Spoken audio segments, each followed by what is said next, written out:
जी अस्सलाम वालेकुम। Class 9th biology chapter number 6 biomolecule का हमारा जो लास्ट मॉलिक्यूल है macro molecule that is nucleic acid. आज हम इसको स्टडी करेंगे।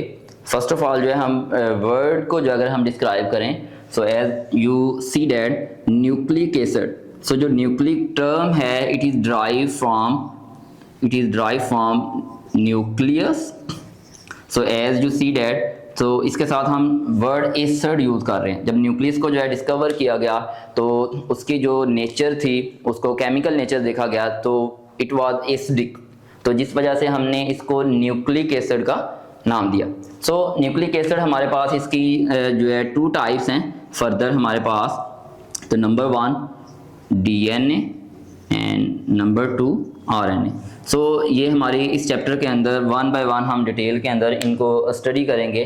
जो हमारी वेरी फर्स्ट जो है टाइप है of nucleic acid that is the DNA. हम इसको जो है ये डिस्कस करेंगे।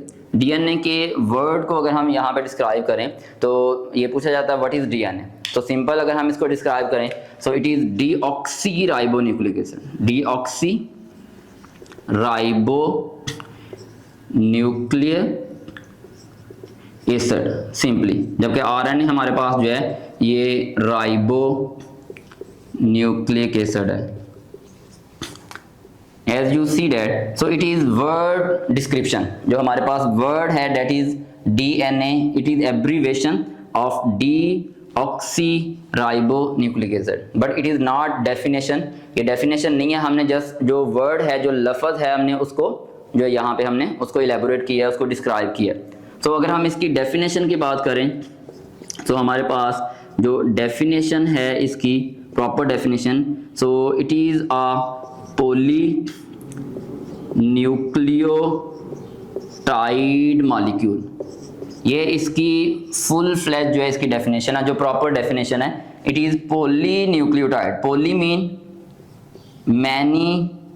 अब जो ये टर्म है ये न्यू है, nucleotide. What is nucleotide?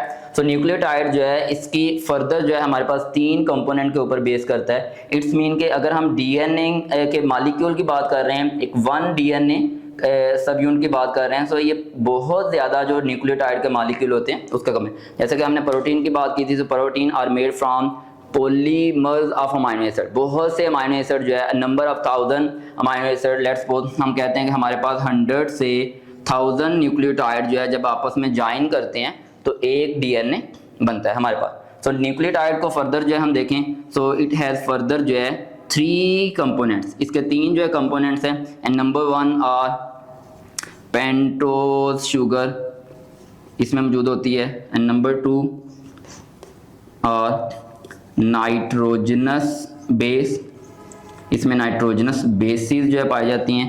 And number 3 are the phosphate group. ये इसके अंदर PO4 ये हमारे पास। सो इट्स बेसिक जो है कंपोनेंट्स ऑफ न्यूक्लियोटाइड। तो न्यूक्लियोटाइड जो है 3 जो है कंपोनेंट के ऊपर मुश्तमिल है। Pentose sugar, nitrogenous base, phosphate group. Clear?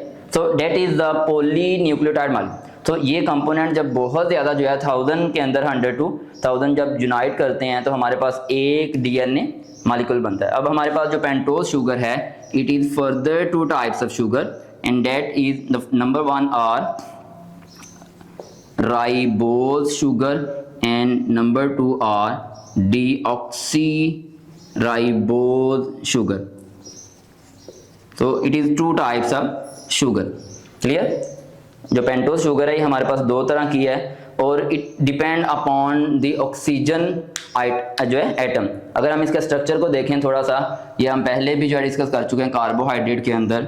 अगर हम राइबोज की बात करें तो हमारे पास इसका जो जर्नल स्ट्रक्चर है पेंटोज का, ये कुछ इस तरह से ये स्ट्रक्चर जो है ये हमारे पास बनता है। सेंट्रल ऑक्सीजन है and that are carbon atom. यहाँ पे देखें 1 2 कार्बन 3 4 5 कार्बन नंबर 2 के ऊपर अगर हमारे पास हाइड्रोजन इनसाइड और आउटसाइड हमारे पास जो है ये हाइड्रोक्सिल ग्रुप हो, ये हम पहले भी जो है फर्स्ट टॉपिक के अंदर हम डिस्कस कर चुके हैं इसके स्ट्रक्चर को, तो that are the ribose sugar.